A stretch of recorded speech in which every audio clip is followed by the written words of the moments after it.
It's any old light. You drive past it every day. But today, there's something else. There's a man on the side of the road. He looks poor with ragged clothes. He has a backpack, which you assume has his belongings. He's holding a sign which says in large, bold letters, "Homeless. Anything helps. God bless." I've seen a lot of people like this. I was told we shouldn't give to people like this because most of them are alcoholics that will waste money on beer and cigarettes. In your case, you may also drive on past, taking no notice.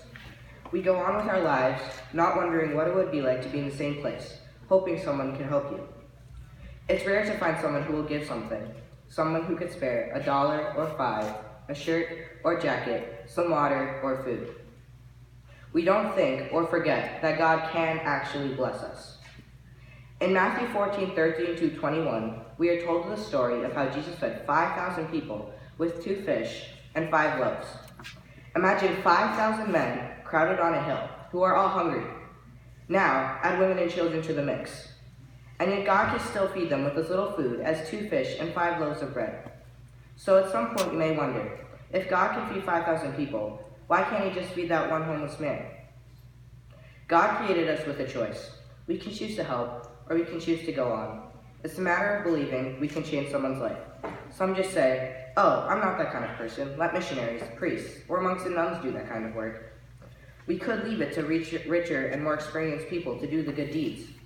But in 1 Peter 4:10 it says, "Each man has received a gift, and should minister it to one another, as stewards of the manifold grace of God."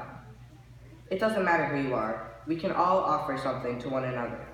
We all have something to contribute to our community. And sometimes it's not people where we live that need help.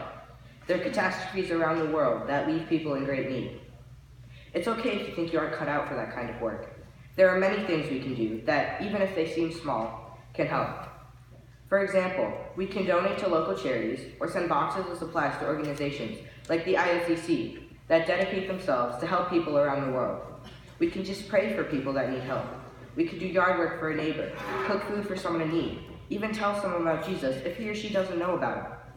I am a frequent altar server, and I always knew that when I was in church, we are serving God. But I also learned that by serving people like this, we are serving God.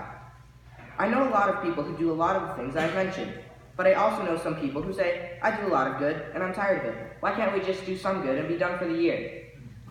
The answer is in Galatians 6:9, which says, "Let us not become weary in doing good, for at the proper time we will reap a harvest if we do not give up." There are constantly people who are in need or need help. But why? I think it's because God is reminding us that he is still here. He's letting us choose, and in that, he's telling us we are still stewards of this earth. In a way, we are the 2 fish and 5 loaves Jesus fed to the people. In the eyes of the 5,000 men, these fish and loaves were not much. But like them, in the eyes of God, we can become so much more.